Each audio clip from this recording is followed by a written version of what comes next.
Tardes de nuevo. Seguimos en el primer congreso virtual de la Sociedad Española de Patología Digestiva y en este lugar tengo el enorme honor y el placer de presentar una mesa de 4 sociedades hermanas. Es una situación que no se produce con mucha frecuencia en nuestra especialidad, pero en este caso estamos juntos la Asociación Española de Gastroenterología, la Sociedad Española de Patología Digestiva, el grupo de GTQ, la sociedad de GTQ y la Asociación Española para el Estudio de las Enfermedades Hepáticas. Yo doy de corazón las gracias a las 3 sociedades que han querido venir a la casa de la SPD, 3 sociedades hermanas, y que en unos momentos de especial dificultad, como ha sido la atención a los enfermos COVID, pues para mí supone un enorme placer y un enorme orgullo.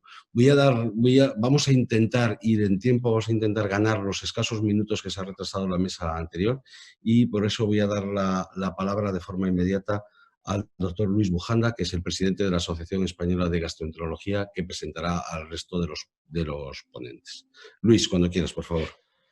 Muchas gracias, doctor Crespo. Agradecer de todo corazón pues, el haberme acogido en esta mesa. Creo que es muy importante, como has dicho, pues, que varias sociedades estemos aquí reunidos y que podamos transmitir un mensaje común pues, a todos los que nos escuchan, que creo que puede ser muy útil.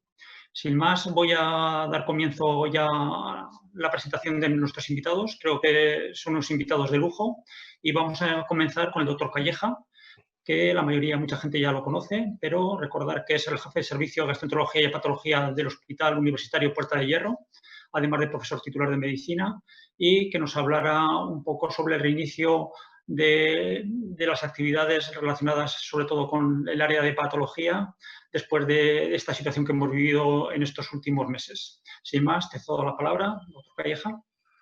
¿Qué tal? Buenas tardes. Buenas tardes a todos.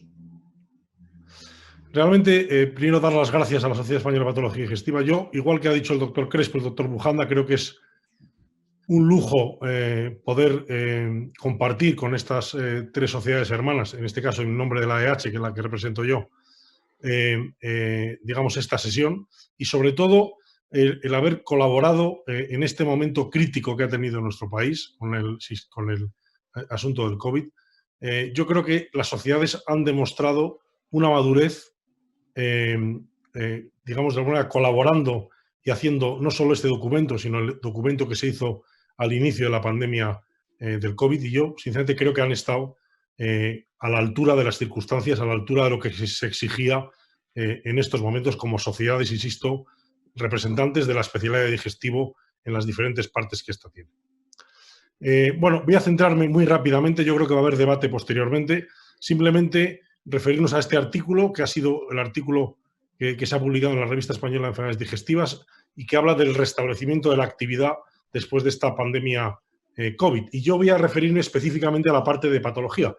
El COVID, ya sabemos que una de las partes que afecta, además, por supuesto, al aparato digestivo, al sistema pulmonar, es al hígado. Tenemos ya incluso alguna referencia en este caso, de microscopía electrónica, en la cual se ve la presencia del virus dentro del propio hepatocito y la lesión, en este caso mitocondrial, que genera este virus. Y esto ha sido objeto de numerosos estudios. Traigo simplemente esta pequeña referencia a un estudio multicéntrico que se ha mandado, está pendiente de revisión en una revista internacional, de un estudio multicéntrico que ha habido en Madrid entre 5 hospitales, en los que se recogieron 373 pacientes infectados por COVID ingresados, en los cuales se vio cómo la AST, como pueden ver en esta parte de la diapositiva, se asocia de una manera muy directa con la necesidad de ventilación mecánica. Es decir, la AST basal, la AST en el momento del ingreso del paciente, es un factor predictor de la gravedad de la infección por COVID. También, en este sentido, la mayor parte de los estudios chinos, sobre todo, que se han publicado, hablan de una afectación hepática leve, aunque hay algún caso, como este publicado en el American Journal of Gastroenterology, de una presentación, en este caso el COVID-19, como una hepatitis aguda, en la que pueden ver en esta línea amarilla era la AST también, la enzima principalmente elevada, y que a medida que se fue resolviendo fue normalizándose, a diferencia de lo que ocurre en otro tipo de hepatitis virales, donde es la LT la principal enzima implicada. Tenemos ahora ya datos incluso de qué ocurre con los pacientes con enfermedad hepática crónica. Parece que no existe una mayor susceptibilidad, como ocurre en otros pacientes con enfermedades crónicas, de infectarse por COVID. Lo que sí sabemos, y este es un dato publicado esta misma semana en Journal Hepatology, en cómo los pacientes con enfermedad crónica hepática de alguna manera tienen una mortalidad mayor cuando se infectan por COVID, y además tienen una tasa de descompensación que es proporcional, como ven, al grado de descompensación de su enfermedad hepática. Es decir, a mayor gravedad de su enfermedad hepática, mayor gravedad de su descompensación asociada, o más frecuentemente su descompensación asociada a la infección por COVID. En este documento que hemos publicado en la revista Española de Enfermedades Digestivas se hace una serie de recomendaciones. No voy a entrar en todas ellas, obviamente, simplemente dar algunas pequeñas esquemas. En los pacientes con hepatitis virales necesitamos diseñar de nuevo, ahora mismo y aprovechando el COVID, los esquemas de tratamiento, ser más simplificados, intentar que el paciente no tenga que venir al hospital a por la medicación, intentar que todos los logros que hemos conseguido en eliminación no se vean afectados por esta pandemia, que entendemos que va a ser una cosa temporal. En cuanto a la hepatopatía autoinmune, se discutió si la presencia de inmunosupresores podían afectar, igual que en otras enfermedades. No parece que de antemano haya que modificar la inmunosupresión, y solo en aquellos pacientes infectados se puede, de alguna manera, valorar reducir los corticoides o la cetoprina. Unos pacientes que nos han preocupado mucho, y os comentaré algo posteriormente, son los pacientes con cáncer. Son pacientes que han sufrido la demora propia de la disminución de recursos que ha habido con el momento del COVID. Realmente hemos tenido que adaptarnos a situaciones un poco diferentes. Hemos tenido que hacer terapias puente en pacientes que estaban esperando cirugía o trasplante por cáncer. Hemos tenido que transformar los comités multidisciplinarios en virtuales. Esto probablemente deba mantenerse y no deba volver, aunque no haya pandemia COVID. Y hemos tenido restricción para pacientes e incluirlos en ensayos clínicos. El trasplante hepático se ha visto severamente afectado por la falta de camas de UBI. Realmente el número de donaciones y el número de trasplantes se ha reducido prácticamente anecdótico. Se han hecho exclusivamente solo en pacientes pues con una urgencia cero, y ya digo, muy esporádicamente. Y a pesar de que la pandemia ha afectado de manera diferente a todo el país, el número de donantes se ha reducido de una manera muy importante. En estos pacientes tampoco hay que hacer, en los pacientes ya trasplantados, ninguna anticipación en la reducción de la inmunosupresión. En fin, viene recogido todo en el artículo en cuanto a la necesidad de cribado de pacientes y la logística que ha habido que hacer en estos momentos del trasplante. En este documento, incluso antes del gobierno, definimos la presencia de diferentes fases. Una fase inicial, digamos, de iniciación después de la pandemia, una fase 2 de estabilización y una fase 3, en la cual es una fase ya de normalización, en la cual supuestamente volveremos o estamos volviendo ya a la situación previa a la pandemia COVID, atendiendo a nuestros pacientes, quizás con algunas diferencias, pero sí a todos los pacientes que necesitan la atención hepática. Quiero traer, casi ya terminando, esta diapositiva que me parece muy interesante. Esta primera ola es la que hemos sufrido ahora con la pandemia, en la cual realmente ha habido problemas en retraso de pacientes pendientes de procedimientos, de trasplantes, de cirugías, de procedimientos de tratamientos locorregionales, pero no nos olvidemos que veremos una segunda ola, no de pandemia COVID, sino de pacientes que van a aparecer descompensados, pacientes que se van a salir de vista, o pacientes en los cuales la falta de atención en esta primera pandemia les va a costar, en muchos casos, la vida, o van a tener un pronóstico diferentemente peor. Y además, a largo plazo, veremos cómo esta pandemia COVID, que ha hecho que muchos pacientes tengan mucho miedo de venir al hospital, mucho miedo de ir al médico en general, puede ser que de alguna manera influya en la disminución de la tasa de diagnóstico precoz y probablemente el empeoramiento de enfermedades que antes teníamos bastante controladas por la atención médica que recibían. Y esto les traigo a propósito de un caso real de un paciente nuestro en Puerta de Hierro, que realmente estaba justo antes de la pandemia esperando para una cirugía. Era un paciente sin hipertensión portal, sin hepatopatía severa, con una lesión biopsiada de hepatocarcinoma, y que cuando ha pasado la pandemia hemos querido operarle, se ha repetido la imagen, tumor se ha duplicado, ha hecho ganglios y se ha convertido en un paciente inoperable en solo 2 meses. Probablemente es cuestionable si este paciente, cuando se hubiera operado, hubiera tenido un pronóstico diferente, pero esta situación la vamos a ver, insisto, traigo aquí un caso real. Ya termino. Yo creo que esta pandemia nos va a hacer también modificar parte de nuestros hábitos a bien. Por ejemplo, la utilización más de la telemedicina, la utilización de herramientas que nos permitan controlar a los pacientes, no solo cuando están en el hospital, sino también cuando están fuera del hospital. En definitiva, solo quería de nuevo dar las gracias a la Sociedad Española de Patología Digestiva por esta oportunidad de colaborar en este artículo que yo espero que sea de utilidad para todos los que hacemos la especialidad de aparato digestivo en España. Muchas gracias. Muchas gracias, doctor Calleja. Se ha cumplido estrictamente el tiempo, no solo eso, sino que le ha sobrado 2 minutos. Quiero recordar a todos los que están presentes, escuchándonos y viéndonos en esta mesa coloquio, que pueden realizar todas sus preguntas, que tenemos mucho tiempo para la discusión y que es muy importante que lancen esas preguntas porque tenemos grandes especialistas en esta mesa que muy gustosamente nos intentarán aclarar todos los aspectos que en este momento pues, la evidencia nos indique que podemos contestar.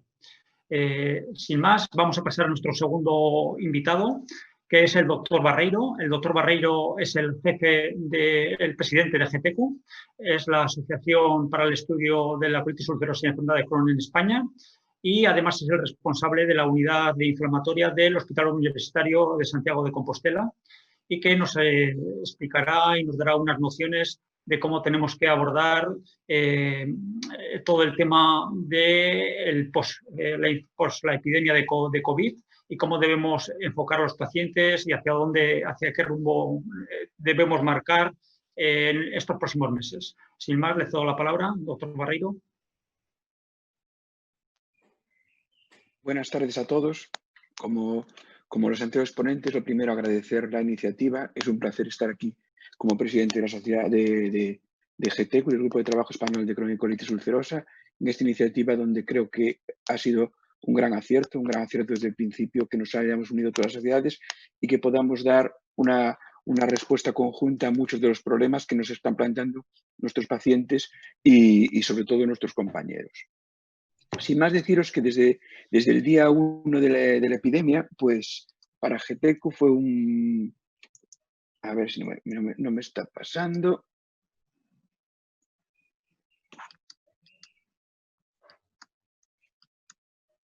Perfecto. Pues para nosotros fue muy importante porque desde el principio ya creamos nuestra página web, una sección COVID, ¿no? Porque teníamos ya desde el primer día multitud de mails de pacientes, multitud de mails de compañeros haciéndonos preguntas que lamentablemente no podíamos responder al principio. Y prácticamente cada día estábamos actualizando. En ese momento fue cuando nos llegó la propuesta por parte del doctor Crespo y ya estábamos elaborando un documento y nos pareció perfecto y nos pareció ideal compartirlo entre todas las sociedades y fue un poco como iniciamos todo esto. Una de las preguntas que aún no podemos responder, y esto aunque parece pasado, aún no lo sabemos, es la pregunta: ¿los pacientes con enfermedad inflamatoria tienen un mayor riesgo de COVID-19? Pues la verdad es que es algo que parece que no. Parece que el COVID-19 no es peor en nuestros pacientes. Tenemos el sesgo, en este caso positivo, de la edad, que los pacientes con enfermedad inflamatoria suelen ser más jóvenes. De hecho, en un estudio publicado por un grupo de GTECU en gastroenterología hace unos días, pues parece que no son pacientes que suelen tener una mayor gravedad. Lo que sí hemos aplicado también en el documento una estratificación de los pacientes según gravedad. La dejo aquí, no para que la lea, no para leerla una a una, pero simplemente deciros que los pacientes con riesgo algo son los pacientes de edad con mayores comorbilidades y, en cuanto a medicación, aquellos que están con corticoides a dosis alta. Sabéis que los corticoides a dosis alta no solemos darlos de manera crónica, sino los solemos poner al principio y luego reducimos, pero es algo que los 20 miligramos de prednisona es lo que hemos considerado. Y también aquellos pacientes que inician el biológico o que lo han iniciado recientemente. En riesgo moderado están prácticamente, como veremos, todos los biológicos y todos los inmunosupresores. Y consideramos, en su momento de riesgo bajo, las mesalacinas y las terapias rectales. Entre las recomendaciones que hemos hecho, uno muy importante es que los pacientes sigan tomando su medicación, porque se leen muchas cosas, pero para nosotros es una recomendación muy básica. Va a ser peor que tengan un brote durante este tiempo que a lo mejor por dejar la medicación, que a lo mejor el propio riesgo del COVID. Es cierto que los tratamientos específicos del COVID, aunque bueno, ya hemos aprendido en la mesa anterior muchas cosas de los tratamientos, pero muchos de ellos realmente no se han asociado con brotes, pero algunos pueden dar diarrea que confundan. Y curiosamente quería comentar esto porque ha sido aceptado ayer en el Inflammatory Bowel Disease, que es una encuesta que realizamos entre las unidades de enfermedad inflamatoria de GTQ, liderada por el Grupo de la Paz, en el que se preguntaba, y esto era de marzo y abril, qué hacer en cada situación. Y me voy a centrar solamente qué hacían las unidades cuando tenían una enfermedad inflamatoria activa o no activa y se confirmaba un COVID que no ingresaba. Bueno, pues vemos que hay bastante discrepancia, ¿no? Hay bastante discrepancia entre continuar con ambos fármacos, continuar con biológico o dejar inmunosupresor, es decir, había un gran sesgo que muchas veces todavía no podremos responder.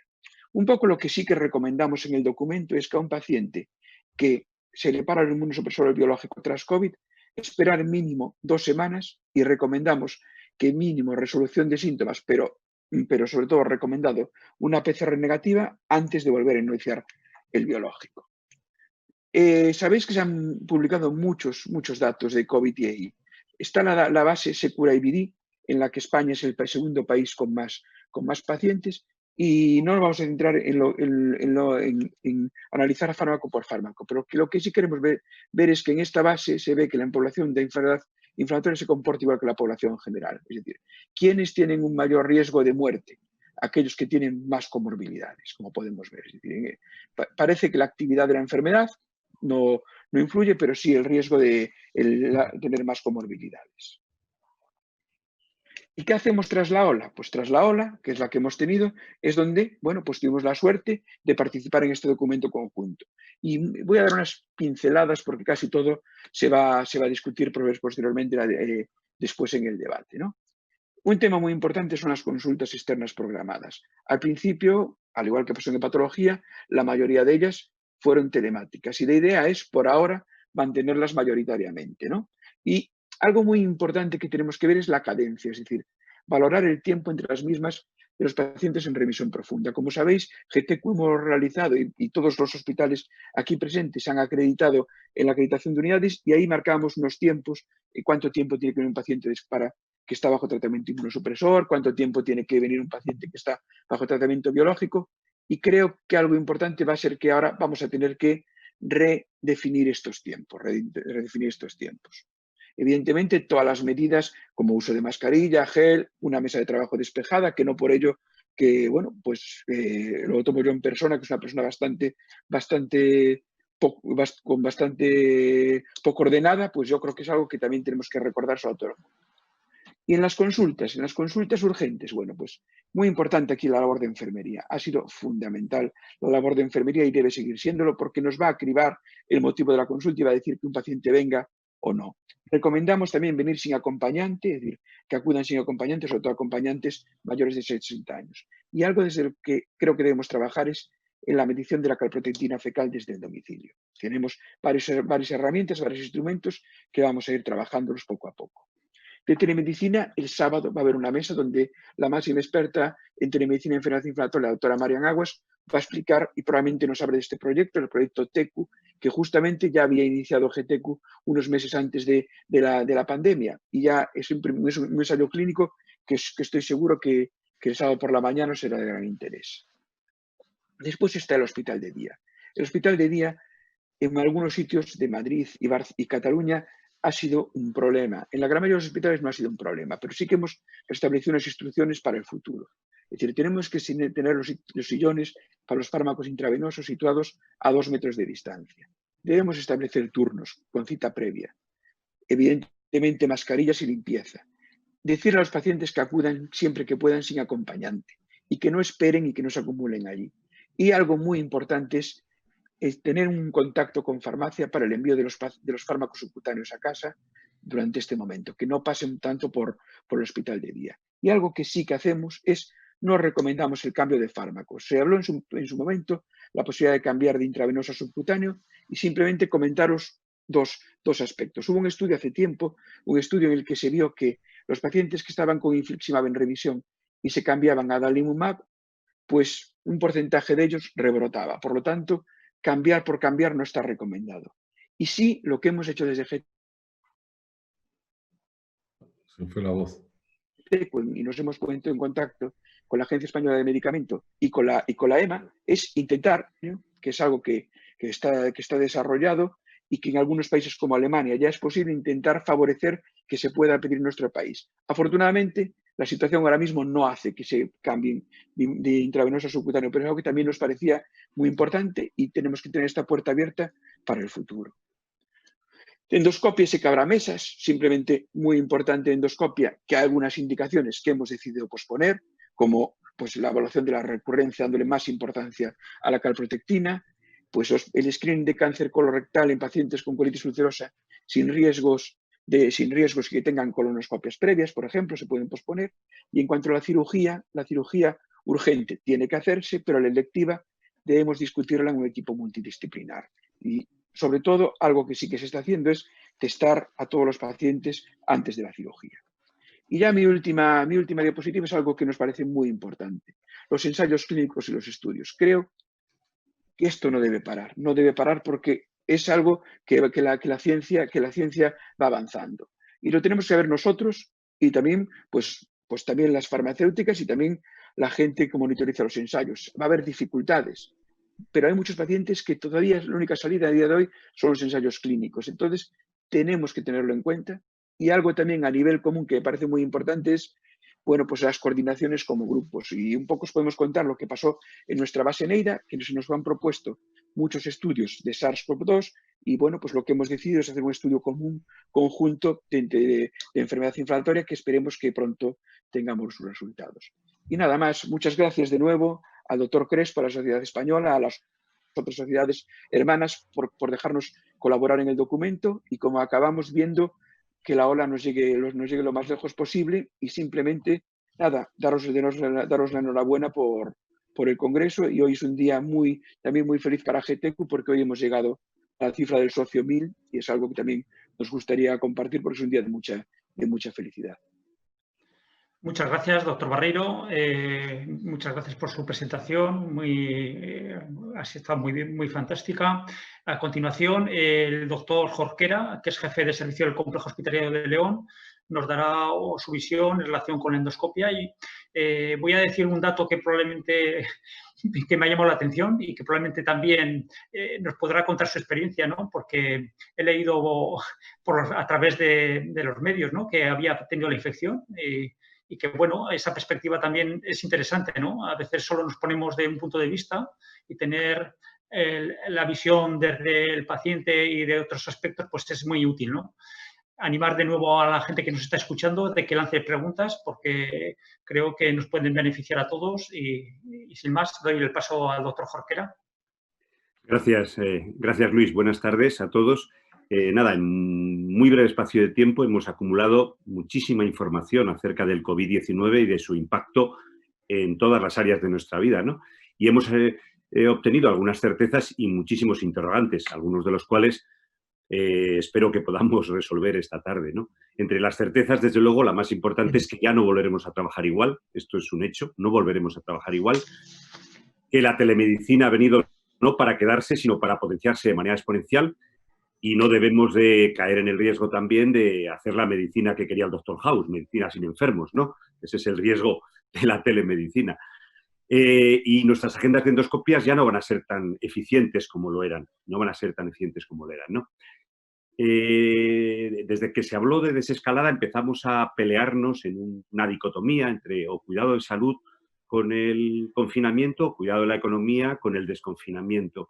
Y esto es un error. Yo no creo que haya una dicotomía, la salud y la economía son un binomio. De hecho, cuando este binomio se rompió con la anterior crisis económica, trajo de nuestro sistema público de salud 120.000 millones. En 12 años perdimos 120.000 millones de euros que debilitaron nuestro sistema y nos ha hecho más vulnerable para defendernos de esta agresión que hemos tenido con el coronavirus, ¿no?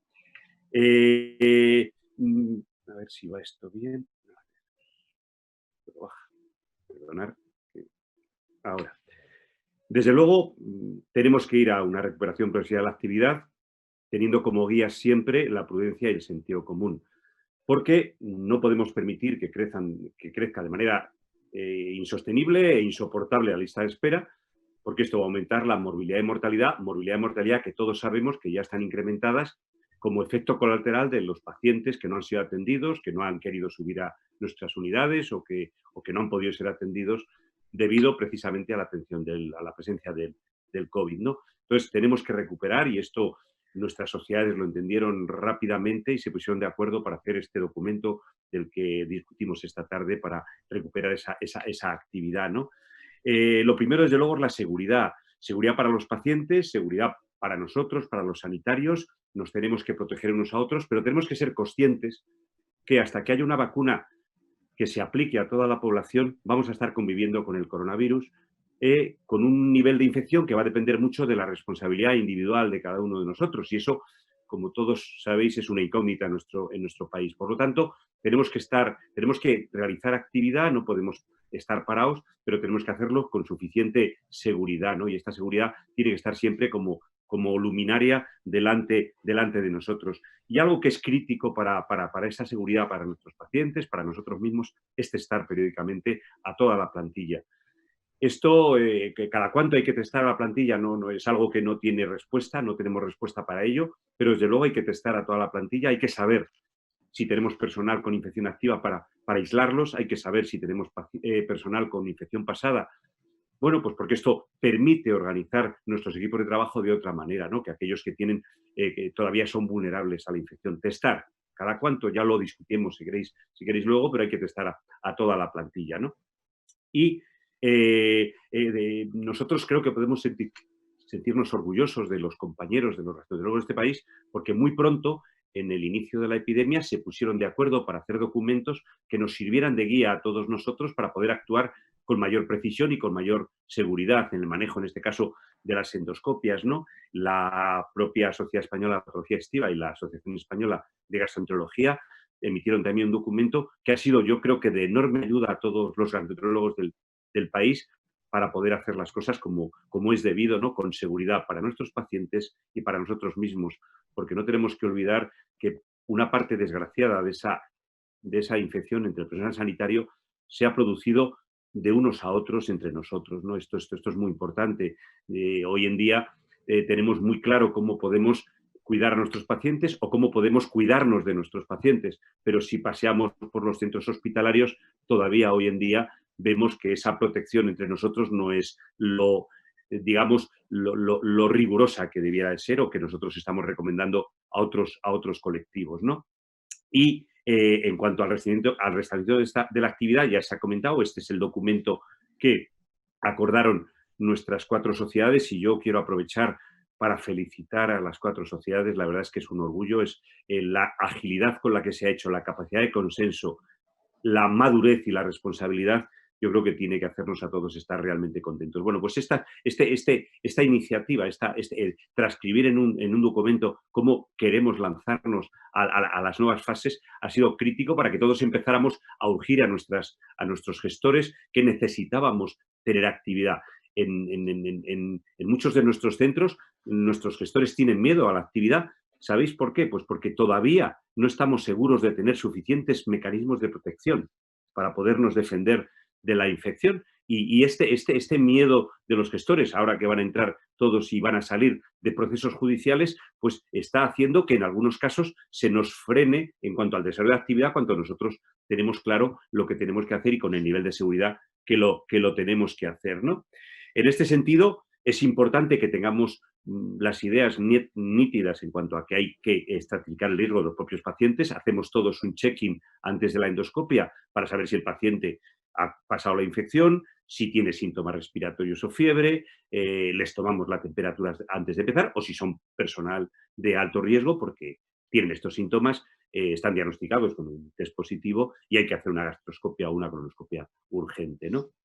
También es importante que este riesgo se entienda en cuanto al procedimiento que tenemos que hacer. Sabemos que la probabilidad de transmisión está potencialmente relacionada con la capacidad de producir aerosoles por la propia exploración, ¿no? Y en este sentido, las endoscopias altas, la coendoscopia alta, la colocación de un PEC tienen un riesgo mucho más alto que las colonoscopias.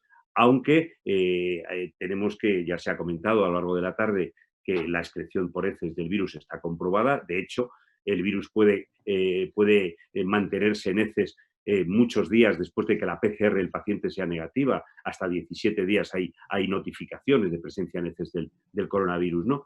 Y también la colonoscopia puede producir aerosoles cuando el paciente ventosea y elimina viento después de la exploración. Por eso el uso de colonoscopias con inyectores de CO2 es mucho más, digamos, o nos permite especular hacia una mayor protección. En el documento de volver a la actividad, ¿no? También se establece, yo creo que con buen criterio, unos tiempos mínimos entre endoscopias. Y esto es muy importante porque yo decía al principio que nuestra eficiencia en endoscopias va a bajar en nuestras agendas, quiero decir, va a bajar. Y esto es un problema, nos va a obligar a indicar mucho mejor las exploraciones, a depurar mucho mejor las listas de espera que tenemos en endoscopias, pero establecer unos tiempos mínimos entre endoscopias, cuando hay que desinfectar las salas, cuando hay que tener las medidas de precaución bien establecidas, es muy, muy importante. ¿Y qué hemos hecho hasta ahora? Pues hemos hecho urgencias hasta no hace poco. Lo único que hemos hecho en nuestras unidades de endoscopias son urgencias, hemorragias digestivas, obstrucciones esofágicas, CPRs en pacientes con colangitis, terapias endoscópicas necesarias, drenajes de colecciones.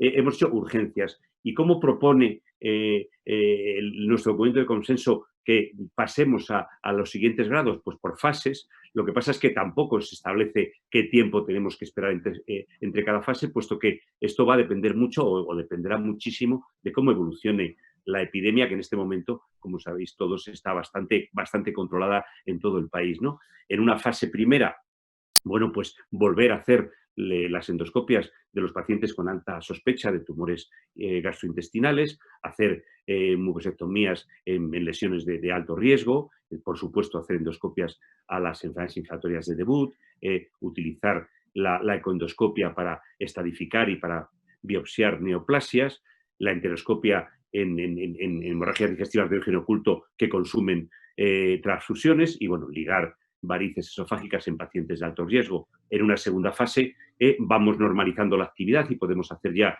dilataciones en acalasias, terapias selectivas, utilizar la ecoendoscopia en patologías benignas, la cápsula endoscópica, la CPR no ya restringirlas a las colangitis, y la fase 3 es una fase de vuelta completamente a la normalidad, ¿no? Y ya para terminar, comentar, bueno, qué hacer con los test antes de las endoscopias. ¿Hay que testar? Bueno, pues nuestro documento, ahora paso una tabla, recoge la recomendación de si es posible testar, ¿no? Pero no está claro qué test, sobre todo con esa variabilidad que tenemos en la sensibilidad y la especificidad de los mismos, si hacerlo en todas las endoscopias o no, si lo hacemos cuánto tiempo antes de la endoscopia, inmediatamente antes. La sociedad, el grupo de consenso estableció la posibilidad de, en pacientes asintomáticos, elegir en función de la disponibilidad, de hacer PCR o hacer test rápido, siempre con posibilidad de detectar IgG y IgM antes de la endoscopia, ¿no? Y en función del resultado, tomar decisiones. Esto era para todas las endoscopias, si la disponibilidad era posible, pero en este momento en nuestro país muchos grupos han dejado de testar las colonoscopias y solo están testando a las gastroscopias, a las CPRs y a las endoscopias. Supongo que después en el debate comentaremos un poco más en detalle este tema, ¿no? Y sí hay otras, también hay que volver a la actividad en otras exploraciones de nuestra especialidad. En la ecografía, pues hay que utilizar mascarillas para el paciente y para el médico, como para cualquier otra relación con los pacientes. Hay que hacer ya las que, por supuesto, las que nos vayan a dar una posibilidad de tratamiento en patologías preferentes. El fibroscan rara vez es urgente, de cualquier manera habría que hacerlo como la ecografía. Las manometrías y las pechimetrías también rara vez son urgentes y además tienen una capacidad de formar aerosoles muy, muy, muy alta. Si hubiese que hacerlo, había que hacerlo con la misma planificación y la misma protección que en en una exploración endoscópica alta, ¿no? Y el test de exploración, que también genera aerosoles, tampoco es especialmente urgente y tenemos buenas alternativas que podemos utilizar sin riesgo. Y la hemodinámica portal, pues dos indicaciones, digamos, importantes para las primeras fases antes de volver a la normalidad, y es la biopsia hepática en casos de fallo hepático fulminante y el estudio hemodinámico cuando hay que hacer una resección hepática y no se puede diferir. Y yo de momento no quería comentar nada más. Muchas gracias, doctor Jorquera. Muy clara su presentación. Vamos a comenzar. Tenemos 20 minutos para discusión y sin más vamos a empezar con preguntas. Javier, ¿tú empiezas con alguna? Yo voy a hacer, gracias Luis, primero enhorabuena a todos los ponentes. Yo tengo una muy interesante, yo tengo muchas, pero me han hecho una muy interesante el doctor Miguel Ángel Rodríguez Gandía, y dice, es una pregunta para todos los ponentes.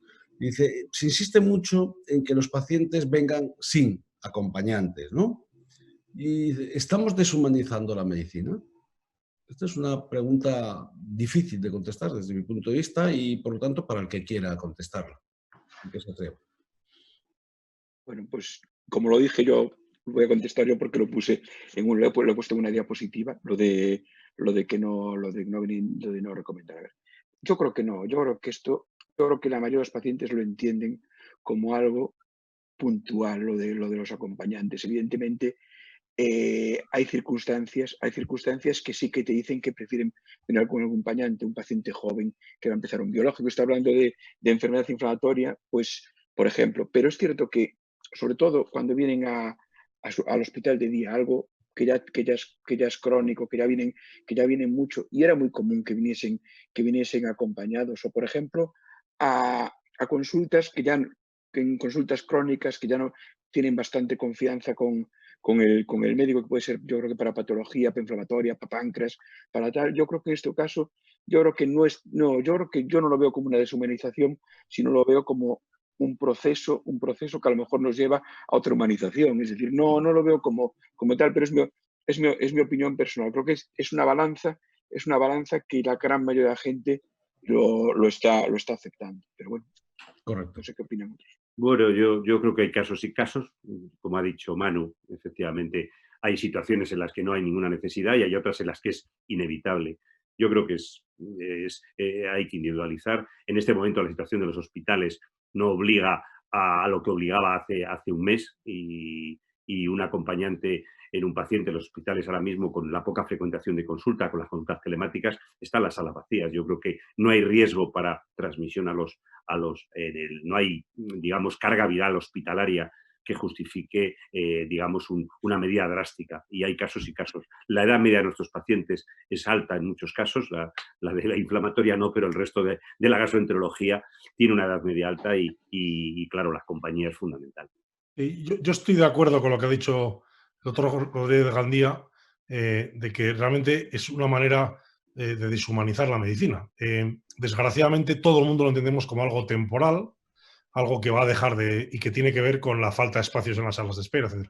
Pero yo sí que en esto recomendaría no ser taxativo, hay que ser flexible. Hay pacientes que tienen que venir acompañados porque si no, no se enteran de lo que le cuenta uno del tratamiento. Estoy hablando, por ejemplo, de pacientes en nuestro campo que tienen cierto grado de encefalopatía, que tienen cierto grado de discapacidad. Y desde luego me parece mucho más terrible lo que ha pasado en los pacientes ingresados, ¿no? Ya no solo en los pacientes con COVID, sino en pacientes que sin COVID no han podido tener a su familia durante días acompañándose en un sitio donde las enfermeras o el personal entraba una vez cada turno, ¿no? O sea, esto realmente ha supuesto un esfuerzo muy importante para nuestros pacientes y esperemos que se pueda recuperar lo antes posible. Yo tengo aquí una pregunta y ya voy a lanzar una así muy cortita a cada uno. Voy a empezar con Manu. La pregunta, Manu, las voy a lanzar las tres y luego me vais contestando así de forma rápida. Manu, pregunta para ti de una compañera que trabaja en una unidad inflamatoria que dice lo siguiente. Brote moderado o grave de enfermedad inflamatoria intestinal. ¿Qué pones, corticoides o biológicos? Esa es una. Para el doctor Calleja, ¿cuál es el mecanismo por el cual se aumentan las transaminasas en el COVID? Y la tercera para el doctor Jorquera, ¿qué papel puede jugar la enfermería? ¿La tenemos suficientemente desarrollada en las consultas de digestivo o en las plantas o en otras áreas, endoscopia?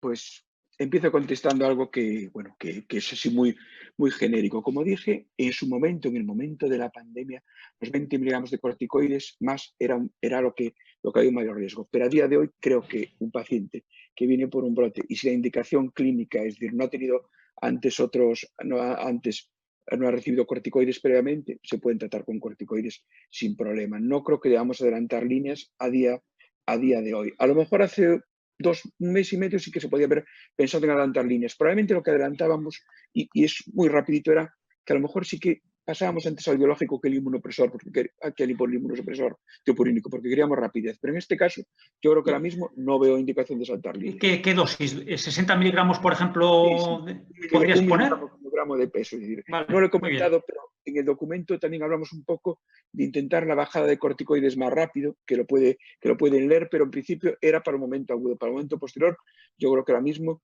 no. Evidentemente, como todo, si no queremos que los pacientes estén mucho tiempo tomando corticoides nunca, menos en este momento, claro. Doctor Calleja, aumento de transaminasas, COVID y prevalencia. ¿Qué prevalencia tiene el aumento de transaminasas en la pandemia COVID? Bueno, pues en la mayor parte las cifras, depende de qué transaminasa uno mide, pero alrededor del 30% de los pacientes la tienen alterada basalmente. El mecanismo es mixto, hay afectación sistémica, muscular y miocárdica, que por eso eleva también sobre todo la AST, pero también afectación hepática, efecto citopático directo en el hígado, como se ha demostrado en algunas de las diapositivas de hepatocitos que hemos dado. Por lo tanto, efecto mixto, hepático más sistémico. Doctor Jorquera, el papel de la enfermería, ¿qué papel ocupa? ¿Le debemos dar más responsabilidades? En España, que tenemos una enfermería muy bien preparada, históricamente ha sido una parte de los profesionales sanitarios completamente desaprovechada. Hemos dado saltos importantes en inflamatoria, en consulta de alto riesgo de cáncer de colon, en endoscopias, pero estamos todavía años luz de aprovechar los profesionales que tenemos a nuestro lado, que son excelentes, ¿no? Yo creo que tenemos que seguir progresando. Las consultas no presenciales, el manejo de agendas propias, les están dando, el gestionar, digamos, evaluaciones, les da mucho campo, pero tenemos todavía mucho que avanzar con ellas porque son fundamentales para nuestro trabajo y en este momento yo creo que todavía muchísimo más. Yo, con vuestro permiso, os voy a hacer una pregunta difícil. Voy a empezar por un orden simplemente para corregir un error. El profesor Calleja va a ser el presidente de la Sociedad Española para el Estudio del Hígado en un futuro próximo, pero de momento es vicepresidente, que no está mal. Pero es un pequeño error que hay que corregir. Yo quería saber, en un momento en que probablemente la incidencia de COVID sea inferior a un caso por cada 100.000 habitantes y día, que es extremadamente bajo, es más o menos como el riesgo que tenemos de que nos toque la lotería de Navidad, el premio gordo. ¿Debemos seguir haciendo PCRs? ¿Debemos seguir diferenciando entre PCRs para las gastroscopias o las colonoscopias? ¿O simplemente tenemos que tomar ya una decisión? Dicen, vamos a dejar de hacer PCRs. José Luis. Bueno, yo no tengo una respuesta para esto. Lo que sí que creo que es importante es que se genere de alguna manera la evidencia suficiente para saber en los entornos de la incidencia que nos dicen que hay, que es la que se publica. No hay que olvidar que hasta hace poco tiempo la incidencia era de casos sintomáticos, porque no se hacía test a la población general. Por lo tanto, yo creo que es necesario generar evidencia, ver en los hospitales donde se ha estado haciendo esto cuál ha sido la rentabilidad y a partir de eso comparar con la incidencia supuesta que había en esa comunidad autónoma, tanto decidir en qué dintel vamos a poner. Obviamente, cuando sea muy infrecuente, pues habrá que dejar de hacerlo. Pero creo que todavía hace falta ver cuál es ese dintel, insisto, con los datos de incidencia que nos están dando las autoridades, que son claramente erróneos por concepto. Paco. No, yo pienso lo mismo. Yo pienso que la incidencia ya ha bajado. La incidencia ahora mismo, en este caso, está por debajo de 5 casos. Sí, de 5 casos semana, 5 casos por de semana, si hacemos caso a los datos. José Luis ya marca, hay un cuestionamiento que puede ser verdad, ¿no? Pero bueno, con esa incidencia, la probabilidad de que una PCR sea positiva a un paciente al que le has preguntado si ha tenido síntomas antes y que le has puesto el termómetro, etcétera, etcétera, es realmente anecdótica. Si le sumas a eso el coste de la PCR, Si le sumas a eso que lo lógico es que a estas alturas dispusiéramos de test rápidos fiables con una sensibilidad mayor de la que tienen los que hay, lo digo por costes, un test rápido puede costar entre 10 y 15 euros y una PCR se sube bastante más, ¿no? O sea, digamos, las estrategias a definir necesitan información validada para poderla tomar, y luego hay otras alternativas. La PCR es, quiero decir, si se quiere hacer bien con una muestra nasofaríngea, que es fundamental, el error de muestra en las PCR es muy alto porque no se toma la muestra como es debida, es muy molesto para los pacientes o para los que acuden, ¿no? Quiero decir que hay muchas variables que discutir y, desde luego, yo creo que en este momento, después del confinamiento, saliendo del confinamiento, no digo lo que vaya a pasar dentro de 2 meses, donde el virus circule a más velocidad en la población general y ya no puedas tener ninguna previsión. Pero en este momento la incidencia de casos nuevos que tú puedes esperar en tus endoscopias en un mes en pacientes asintomáticos es anecdótica. Y esto es algo para reflexionar en la toma de decisiones, claro. Manu, ¿algún matiz a estas...? Sí, yo simplemente un matiz, porque lo voy a trasladar al checklist de los pacientes que empiezan, por ejemplo, biológico inmunosupresor, ¿no? Que es un poquito lo que es más o menos lo mismo.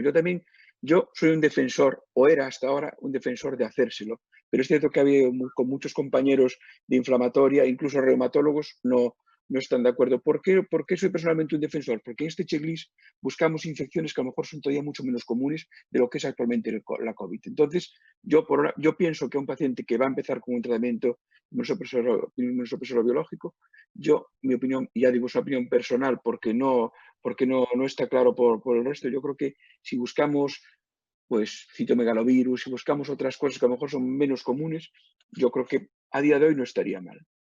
Otra ronda de preguntas así muy rápidas. Una que han lanzado a la sala sería para el doctor Jorquera.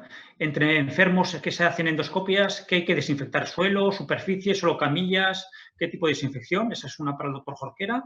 Otra para el doctor Barreiro. ¿En pacientes desnutridos con enfermedad inflamatoria intestinal hay que tomar alguna precaución con el tema del COVID? ¿Se ha visto algo? Y para el doctor Calleja, ¿habéis visto menos ingresos en pacientes cirróticos que estén en una fase relativamente avanzada en los hospitales de Madrid? ¿Y qué consecuencias puede tener eso? Empezamos, doctor Jorquera. Sí, como empezaste por mí, en principio la sistemática de limpieza tiene que ser completa en todos los casos. Desde luego, la probabilidad de infección mucho más alta en barandillas de camillas, cosas que podemos manipular, pero cuando se generan aerosoles se difunden por el espacio alrededor de donde ha estado el paciente en un orden de entre 1 y 3, 4 metros, y si ha estornudado 5 metros. O sea, quiero decir que la sistemática de desinfección de las salas después de una exploración tiene que ser completa.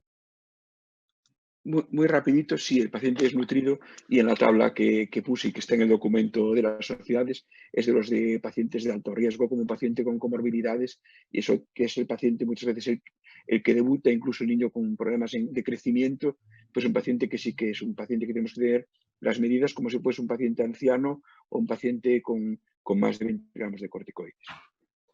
En cuanto a la pregunta que me has hecho, lógicamente Madrid ha sido uno de los epicentros de la pandemia y realmente en los días de mayor crisis, realmente el número de pacientes ingresados para digestivo ha bajado de una manera brutal.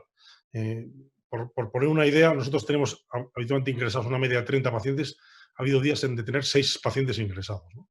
Y esto, compartiéndolo con otros colegas del hospital, ha ocurrido con una disminución de ictus, de infartos, de cosas que realmente han hecho que muchos de los pacientes que tenían patología no han venido al hospital. Y de hecho, estamos viendo ahora pacientes, como digo, que empiezan a venir con descompensaciones, con problemas que han pasado en casa, digamos, manejándolos ellos mismos o con su médico de cabecera. Sí. Yo, si me permitís, por sacar algo positivo de la crisis, ¿vosotros no creéis que esto va a traer a los servicios de digestivo una armonización de las agendas, una racionalización de la actividad de endoscopias? Nosotros entramos en las salas de endoscopias con, perdón, yo lo digo, en vaqueros y con chancletas, ¿no? Y esto va a hacer que probablemente tomemos la acción que nosotros hacíamos con cierta rigurosidad.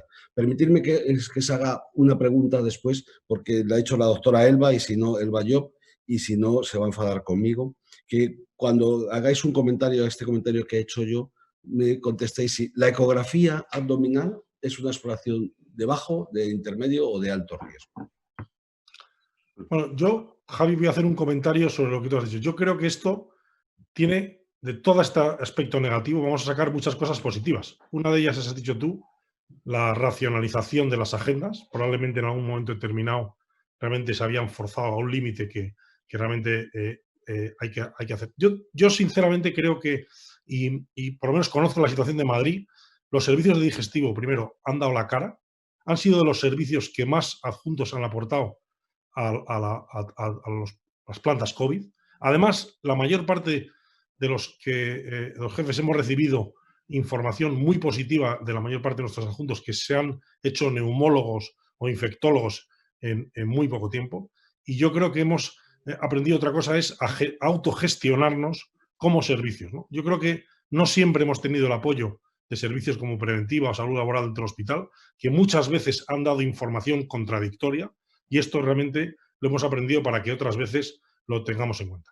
Yo creo que hay aspectos positivos en la utilización de telemedicina que se ha comentado aquí, la recepción de las agendas, también el tener cuidado, como has dicho tú, de cómo funcionamos en el hospital y cómo nos relacionamos en las salas de endoscopia o en general en el hospital. O sea que de esta catástrofe y de esta terrible pandemia que ha costado la vida a tanta gente, yo creo que hay información positiva que podemos sacar para mejorar nuestra atención a los pacientes. Yo quería coincidir, quería subrayar lo que ha dicho José Luis, igual, que decir, para nosotros, desde luego, la experiencia pues ha sido, como para todos, de entrada traumática, y al final el 60% de nuestra plantilla participó en equipos COVID y la experiencia final ha sido buena, porque el reconocimiento del esfuerzo que ha hecho el resto del hospital con nosotros ha sido muy, muy importante, ¿no? Luego hay otra cosa, de lo que decías tú, Javier. Yo creo que a nosotros, a lo que nos obliga, precisamente porque tenemos unas agendas muy cargadas, porque tenemos, quiero decir, mucha presión asistencial, es a trabajar mejor, es decir, a racionalizar mejor lo que hacemos, a elegir mejor dónde somos eficientes y compartir con primaria el resto, porque estamos asumiendo muchas cosas, o hemos estado asumiendo muchas cosas que realmente a veces serán más de médico de cabecera o que de gastroenterólogo, ¿no? Y una cosa que no comenté y que me lo recordó ahora José Luis, en la intervención anterior, en cuanto al retorno de la actividad. En nuestra área sanitaria, cada mes que tenemos cerrada la unidad de endoscopia son entre 30 y 35 cánceres de colon más, que van a volver, claro, que van a volver más tarde y en peores condiciones. Esta es una realidad. Entonces, cuando yo decía al principio que nosotros tenemos que ser conscientes de que el retraso va a tener un impacto en la mortalidad de nuestros pacientes, esto es un hecho. Por lo tanto, es nuestra responsabilidad gestionarlo de la mejor manera posible, purgando más las listas de espera, tomando decisiones que tienen costo, o esto lo hemos hablado a veces personalmente, las decisiones nuestras tienen un coste, ¿no? Las tenemos que asumir, que ese coste sea el menor en salud, ¿no? Perdón, Manu, no te voy a quitar la palabra porque nos tenemos que despedir y voy a hacer una palabra de despedida y luego le voy a dejar a Luis Bujanda para que se despida. Nos queda, nada, menos de un minuto y nos tenemos que despedir. Muchísimas gracias a todos los ponentes, muchísimas gracias a las sociedades por estar aquí. Yo animar a todos los que nos están escuchando a que consulten los documentos. Se han generado unos cuantos documentos que podéis consultar en la revista de la Sociedad Española de Patología Digestiva. También lo podéis consultar en la revista de Gastroenterología y Hepatología. Y simplemente que esta foto que nos estamos haciendo ahora de unidad se mantenga en el futuro y la hagamos realidad con mucha más frecuencia. Luis. Yo sin nada más que agradecer a todos vosotros pues haberme dado la oportunidad de estar aquí con vosotros compartiendo estos minutos, y creo que tú como anfitrión, Javier, ha sido magnífico. Creo que no solo eso, sino de dar una muestra de unificación, sino también de trasladar pues, el conocimiento que cada uno llevamos en nuestras sociedades y en nuestro quehacer diario, pues a la gente pues, es muy positivo, y creo que estas modalidades pues, lo permiten. Y sin más, pues no tengo nada más que decir, más que una vez más pues, agradeceros vuestra presencia, magníficas intervenciones y nada más. Muchas gracias. Hasta luego.